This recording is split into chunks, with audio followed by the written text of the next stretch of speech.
Hello good morning दोस्तों, welcome to my class.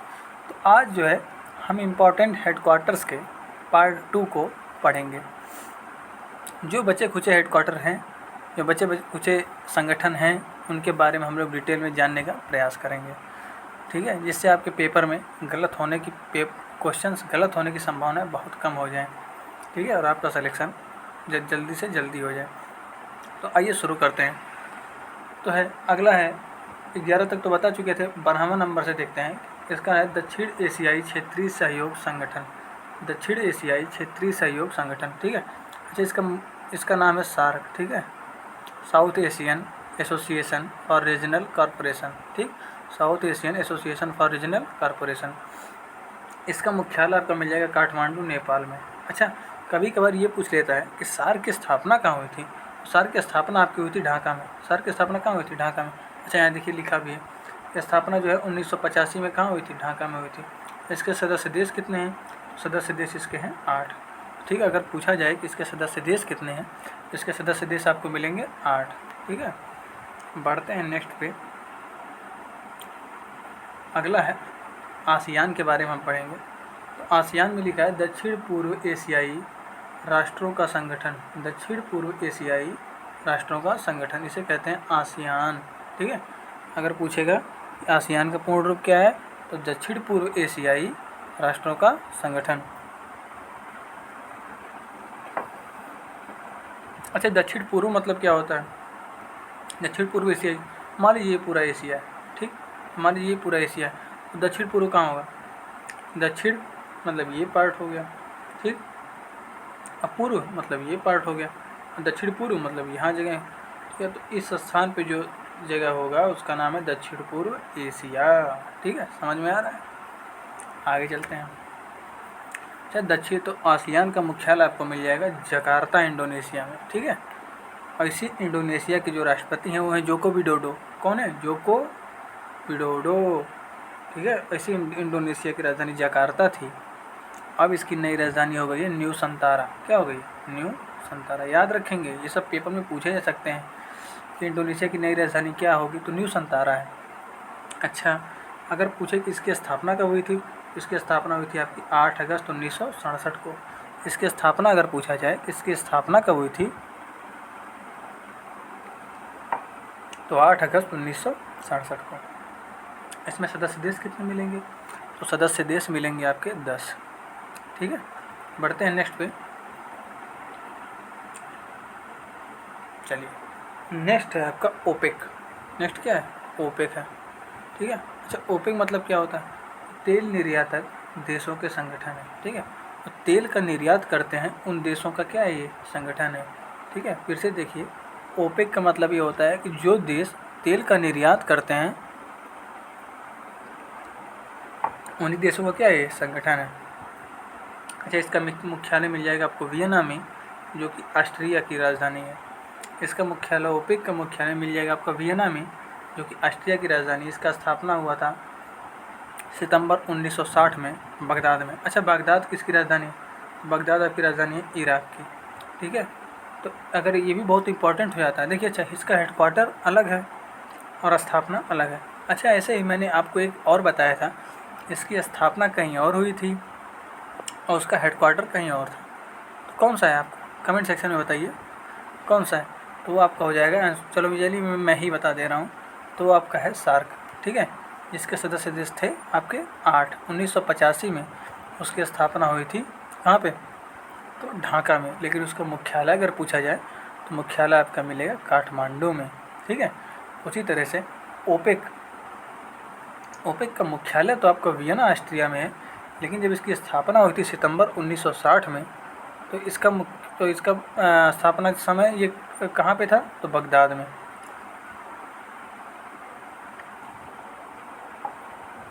ठीक है, सदस्य देश अगर पूछा जाए तो सदस्य देश आपके हो जाएंगे 13। ठीक है, सदस्य देश अगर पूछा जाए तो सदस्य देश आपके हो जाएंगे 13।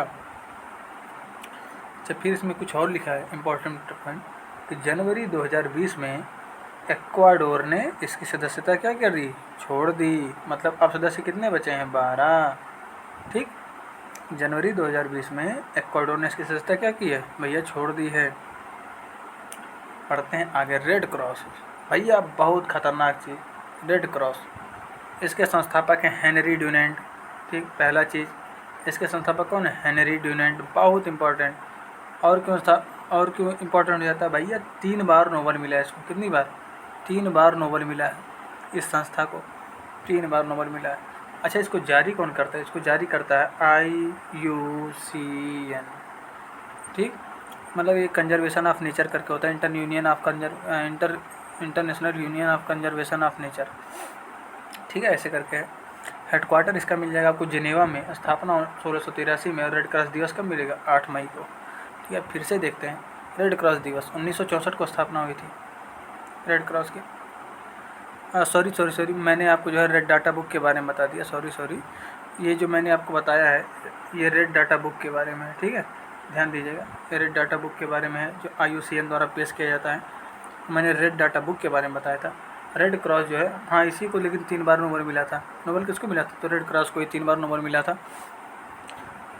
और रेड डाटा बुक के बारे में अगर पूछा जाए, रेड डाटा बुक, ठीक, ये IUCN के द्वारा जारी किया जाता है। ये क्यों जारी किया जाता है? संकटग्रस्त प्रजातियों के लिए इसके द्वारा जारी किया जाता है। जो लुप्त प्राय प्रजाति होती हैं, जैसे कोई जानवर है उसके लुप्त होने की संभावनाएं बहुत ज़्यादा हैं, तो उसको रेड डाटा बुक की श्रेणी में रखा जाता है। ठीक, और इसका पहली बार रिपोर्ट कब लगाई गई थी? तो 1964 में। ठीक है, बढ़ते हैं नेक्स्ट पे। अच्छा, रेड क्रॉस के बारे में आप जानेंगे। रेड क्रॉस जो है इसके मुख्यालय जिनेवा में है। स्थापना 1683 में हुआ था। रेड क्रॉस दिवस कब मनाया जाता है? तो 8 मई को मनाया जाता है। ठीक है, जिनेवा में हेडक्वार्टर, स्थापना 1683 और रेड क्रॉस दिवस 8 मई। अगला देखते हैं बीमस्टेक, बहुत ही ज़्यादा इम्पोर्टेंट जो है बीमस्टेक है। तो बीमस्टेक आपका है, बीमस्टेक में बांग्लादेश, इंडिया, M से म्यांमार, S से श्रीलंका, T से थाईलैंड और नेपाल और भूटान। ठीक, बीमस्टेक में BIMSTEC लिखा है। तो उसमें B से बांग्लादेश, I से इंडिया, M से म्यांमार, S से श्रीलंका, T से थाईलैंड और नेपाल और भूटान। ठीक है, ये आपके कितने देश सदस्य हो जाएंगे? कितने हो गए? 1 2 3 4 5 6 और 7, 10 देश। कितने? 7। इसकी स्थापना हुई थी आपकी 6 जून 1997 को। ठीक है, कहाँ हुई थी? बांग्लादेश, ढाका में। अच्छा, इसी बांग्लादेश में किसी और की भी स्थापना हुई थी, याद करके ज़रा बताइए। इसी बांग्लादेश में किसी और की भी स्थापना हुई थी, याद आ गया आपको? हाँ ज़रूर, बिल्कुल। तो इसका मुख्यालय कौन सा है? सार्क का भी स्थापना जो हुआ था वो कहाँ पे हुआ था? सार्क का भी स्थापना हुआ था आपका तो ढाका में ही हुआ था, क्योंकि किसकी राजधानी है? तो बांग्लादेश की राजधानी है। ठीक है, अब बीमस्टेक का मुख्यालय भी मिल जाता है ढाका में। फिर से देख लेते हैं। बीमस्टेक, इसका मुख्यालय आपका मिल जाएगा बांग्लादेश, ढाका में। इसकी स्थापना आपकी हो जाएगी 6 जून 1997। ठीक है, और सदस्य देश कितने हो जाएंगे? तो 7 सदस्य देश हो जाएंगे। Bangladesh, India, Myanmar, Sri Lanka, Thailand, Nepal और Bhutan. Bangladesh, India, Myanmar, Sri Lanka, Thailand, Nepal और भूटान। ऐसे 2-4 बार पढ़ेंगे ना तो याद हो जाएगा। इसे देख लेते हैं। Bangladesh, India, Myanmar, Sri Lanka, Thailand, Nepal, Bhutan. Bangladesh, India, Myanmar, Sri Lanka, Thailand, Nepal और भूटान। ठीक, ऐसे याद रखेंगे। अच्छा, इसमें देखिए, इसमें मतलब याद करना कितना आसान है। मान लीजिए बीमस्ट, BIMST, यहाँ तक तो याद हो गया। बस आपको नेपाल और भूटान याद रखना है, और बाकी जितने हैं वो तो आपके जो है हेडक्वार्टर में ही लिखे हैं। तो उस हिसाब से देखिए कितना आसान हो जाता है। ठीक है, बढ़ते हैं आगे। तो आगे G7। ठीक है, G7 के बारे में पढ़ लेते हैं। G7 जो है एक संस्था है, G7। ठीक, और इसमें क्या 45वां G7 सम्मेलन 2019 में जो है ये फ्रांस में हुआ था। और 46वां G7 सम्मेलन जून 2020 में कहाँ होगा? अमेरिका में हुआ।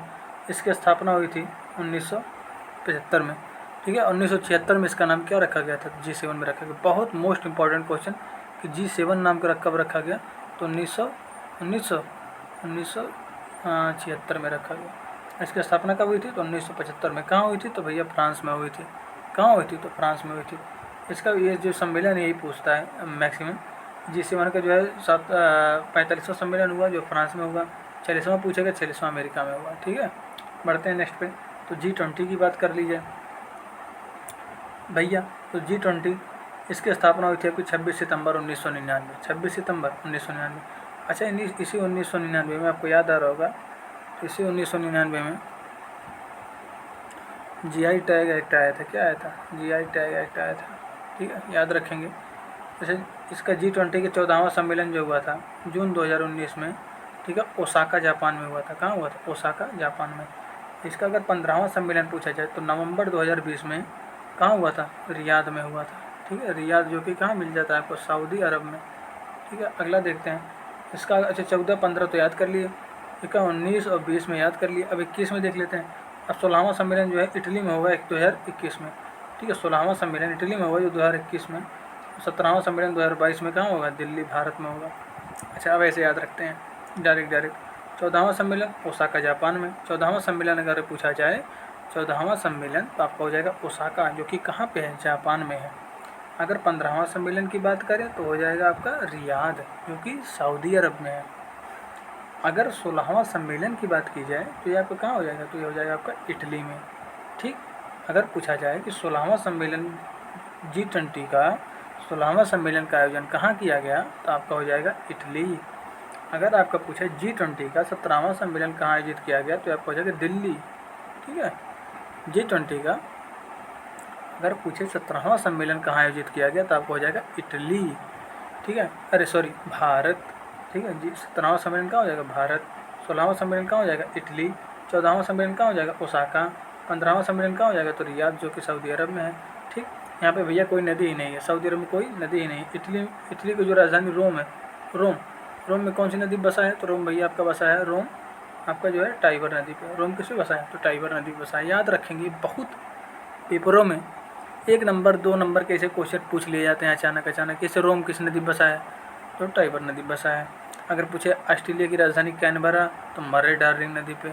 अगर पूछे वाशिंगटन DC किस नदी बसा है, तो पोटोमेक नदी पे बसा है।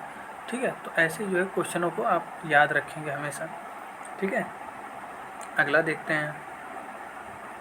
अगला आपका है अंतर्राष्ट्रीय श्रम संगठन।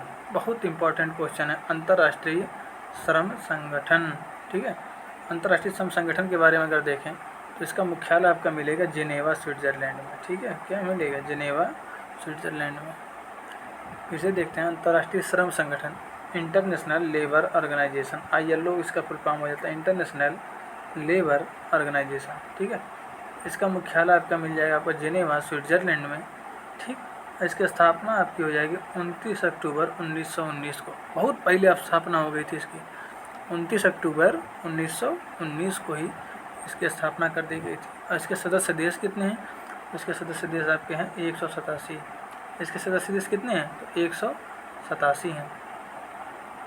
अगला देखते हैं 20वां। तो 20वां में आपके लिखा है कि अंतर्राष्ट्रीय परमाणु ऊर्जा अभिकरण, IEA करके ऐसे कुछ है।